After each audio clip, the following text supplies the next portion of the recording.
Hi, I'm Andy Webb from the Money Advice Service, and today we're going to talk to you about Christmas. Now, you might think you've got ages to get ready for the big day, but actually it's getting closer and closer. We haven't got as much time as we'd expect to get ready for it.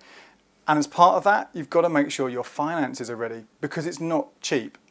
Money Advice Service research found that the average household spends £750 each year on Christmas. Now, if you try and take that just out of your December pay packet, you'll probably find you're going to have a nasty surprise come January with all those extras you had to shell out for and just trying to find ways to pay for them. So we're going to talk you through some of those ways you can get ready now and make sure you don't wake up in the new year with more than just a hangover, but also a financial hangover. So I'm joined today by Sandrine, who's a huge Christmas fan, and Caroline Hamilton, who is our debt expert. Sandrine, first of all, I mean, you really love Christmas, don't you? I do. When do you start thinking about it, getting ready for it? Towards the end of September, I start thinking about what type of Christmas I want to have. So mainly focusing on how much I want to spend and all the activities and all the costs that come with it. So I really look forward to all the activities, school plays, pantomime. So I get early, start looking into those things quite early on. And what about presents? Because that's going to be quite a big expense. Yes. Have you started shopping yet? I have. I try to take advantage of sales, so start looking at things like clothes so you can put them away.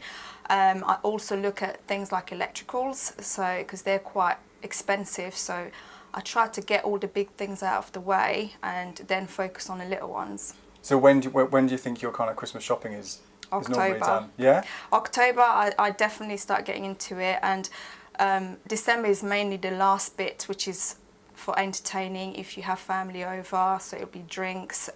But again, I always watch out for bargains on those. So you've actually got two kids. I have. How much did having kids and even having them now, how much that changed your kind of Christmas spending habits?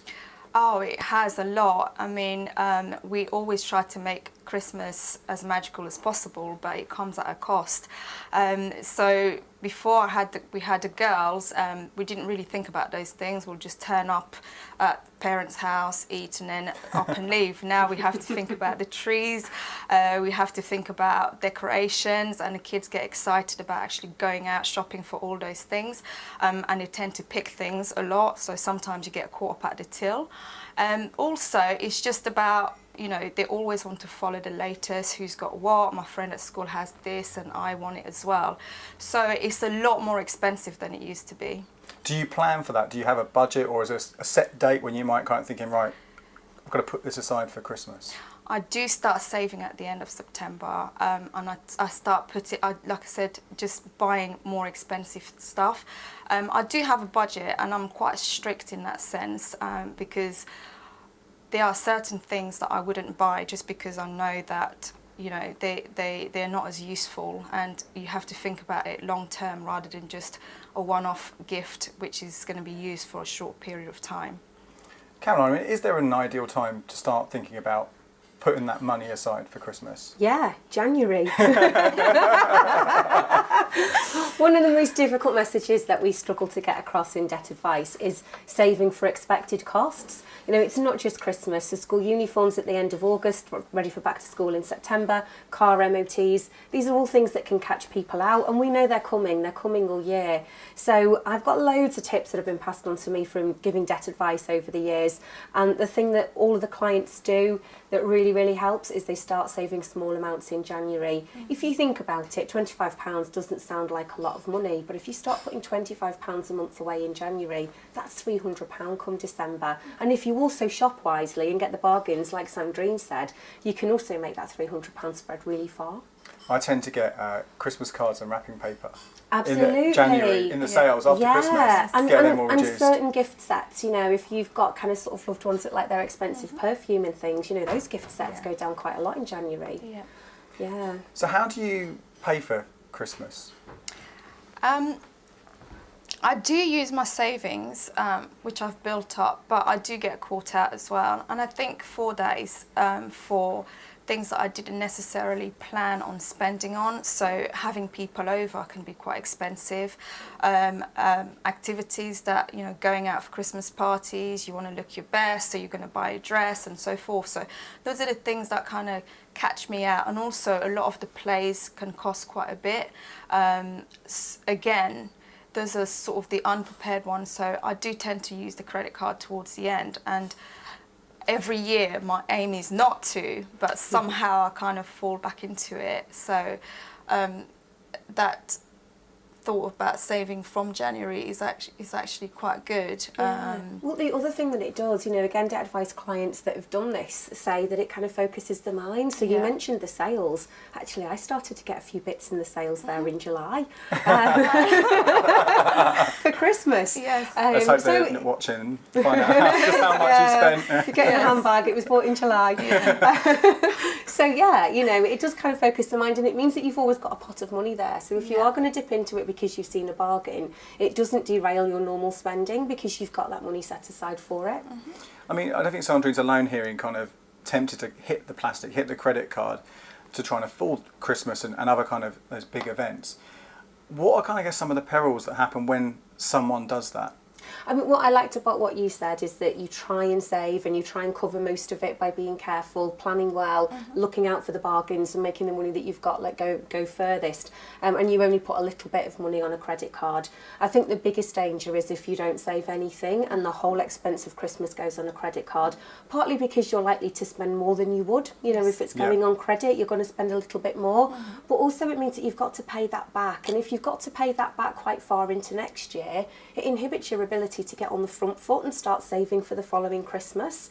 So I like your idea. Another thing that debt advice clients have told me about is selling the unwanted gift or the unused toys. Yes. So last year's must-have item actually might fetch quite a lot of money if you put it on an online auction site this year. So you can actually part from this Christmas by selling what you're not using any longer or what you got that you didn't actually like from the Christmas before. Have either of you ever re-gifted? Yeah, of course. Yeah. Yes, absolutely. I say the same thing. I don't think there's anything wrong with regifting. This idea that if you've got something that you don't want or isn't suitable, that you can then just give that to somebody else. But you do have to be careful. Oh yeah, you have to be careful where you gift it to. It doesn't Yeah. want to find its way back Back to to the the- original. Yeah. You do hear these stories, don't you, sometimes that someone's given someone a gift and then next year it gets back to the person because Yes. no one wants this present in the first place.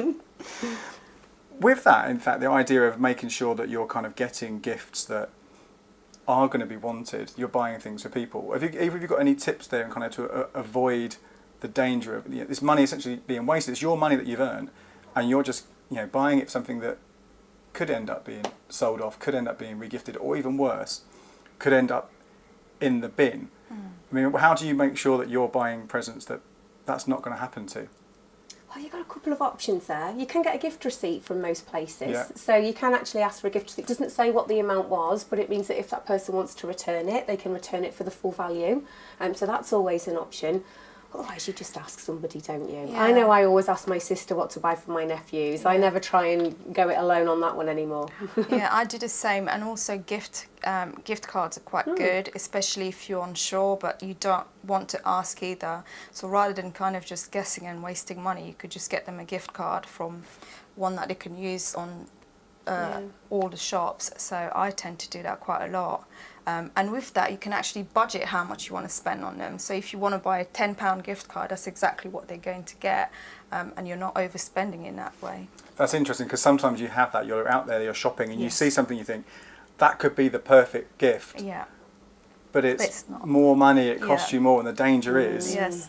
all the presents where it's the perfect gift, suddenly you've added a lot more to your budget.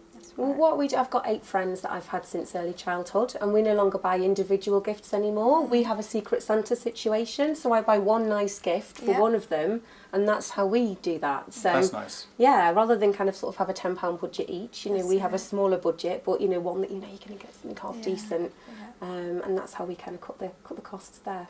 One little thing on gift cards actually, if you receive a gift card, make sure you know what the expiry date is, because there's a lot of money with gift cards where people put it in a drawer, put it in their wallet or purse and forget it's there, and then they finally go to use it and it's expired.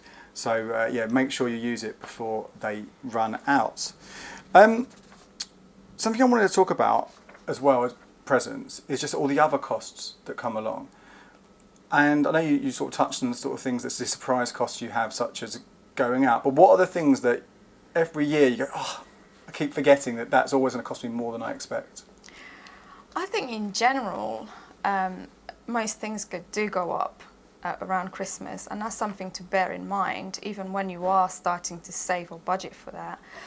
Hence the reason looking out for bargains, looking at sales, comparing prices online is very good.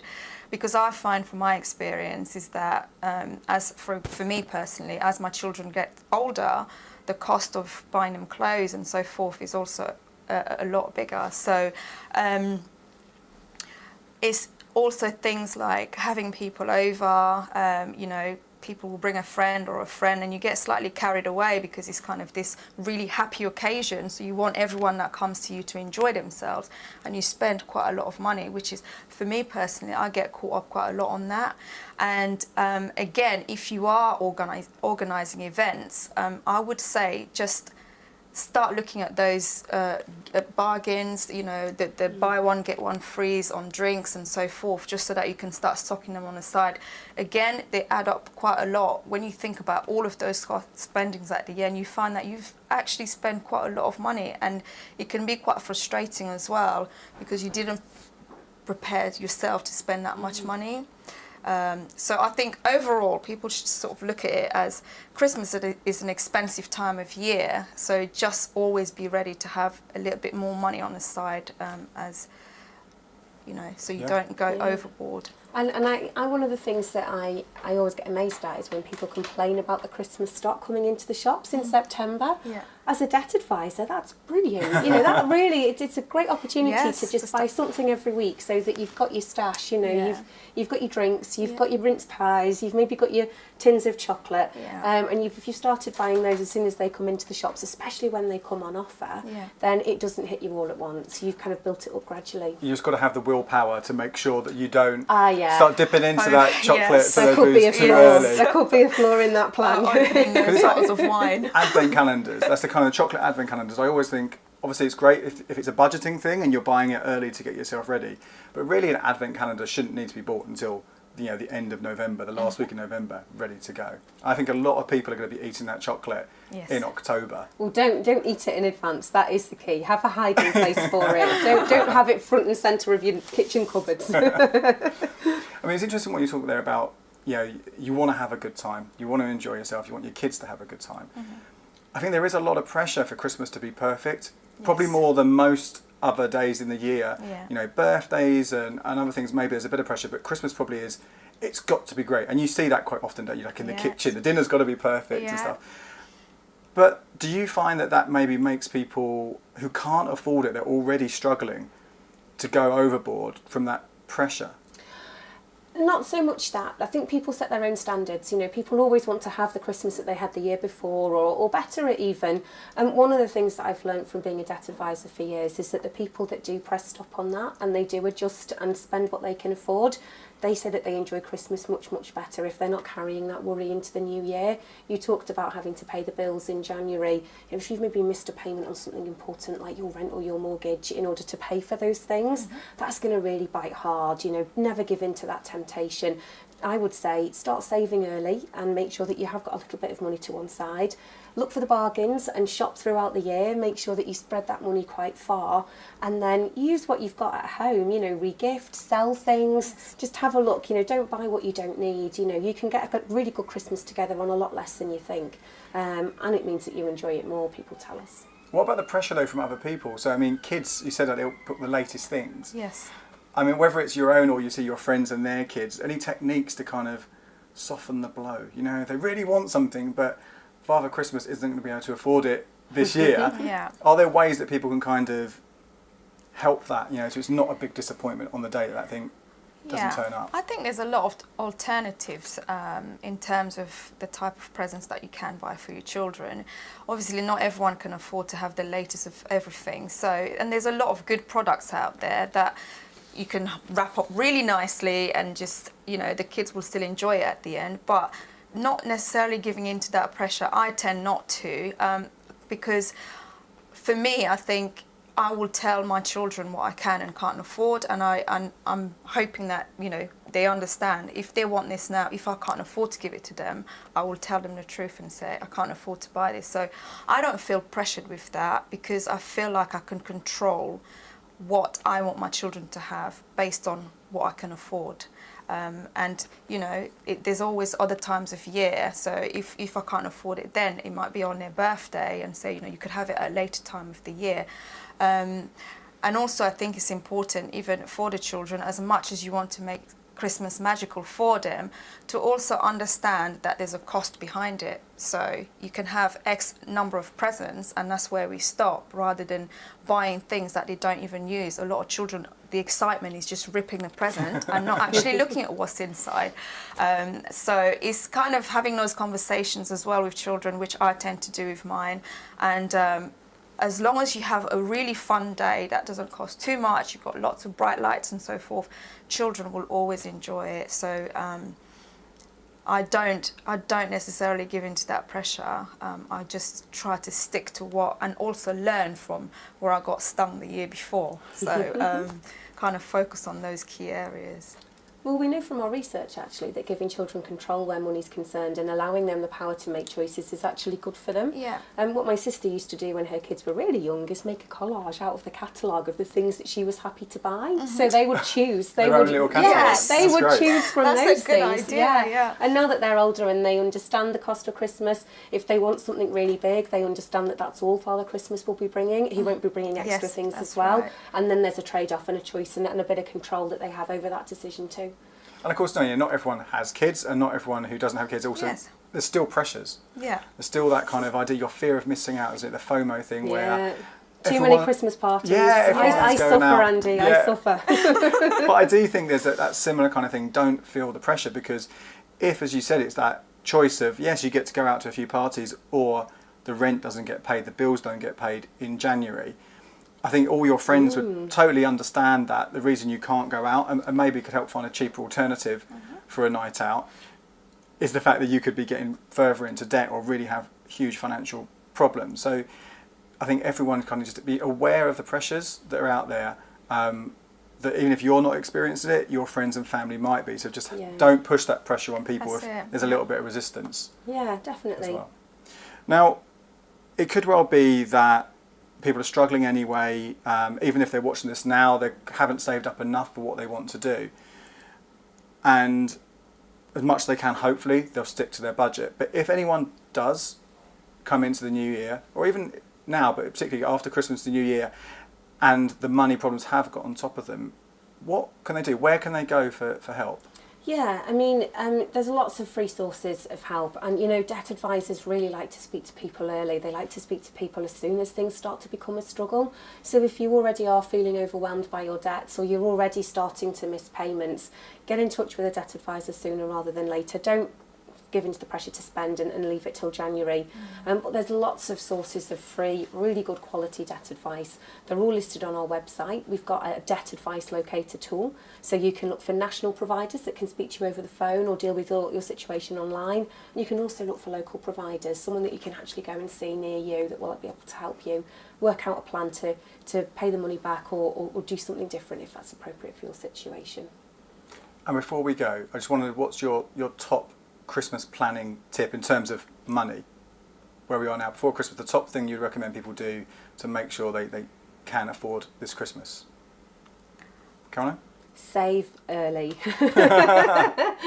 It's not so much about this Christmas. Save as much as you can this Christmas. Be wise, be frugal, but don't let Christmas out of your sights come January. Start a savings account and put something small aside each month. You'll never regret that. Sandrine? Yes, I agree. Absolutely. Budget. look around for deals, look around for bargains. Smart shopping, you know, you can compare a lot of prices online. Also start getting things bit by bit rather than that impulsive shopping where you end up spending so much all at once and find out you don't necessarily need those things at the end. Lovely. Well, thank you both for that today. It was really great. Now, you can head over to moneyadviceservice.org.uk/Christmas, and there you're going to find our Christmas planning tool. Now, this is really good because you can go through every single item of Christmas and work out roughly how much you can afford to spend on those items. And it might throw up a few things that you possibly had forgotten about to make sure you have got the money set aside for that. Do also keep tuned in to the Money Advice Service blog, where I'll be sharing lots more tips on how to have a fun but also financially affordable Christmas over the next few weeks. Cheers.